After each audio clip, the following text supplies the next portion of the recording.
Teaching artistry. What exactly is that?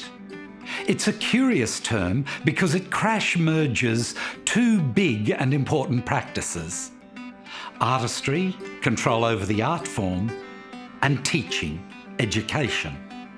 Together, they help us understand the world, our communities, and how artistic and creative imaginations both form and change the dynamics of our world.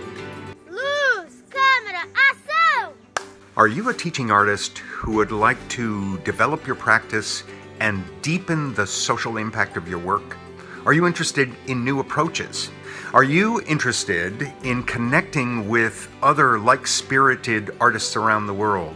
Teaching artists, participatory artists, community artists, social practice artists who share your passion?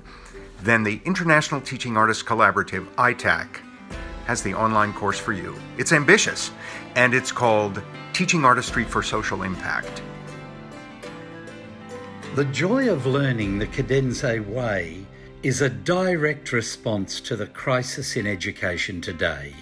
In it, Kadenze speaks back to the shambles caused by COVID, student disengagement, and the rise of continuous partial attention in classrooms, work intensification for teachers, the challenges of remote, online and blended learning, and the millions of teachers who are exiting the profession right now.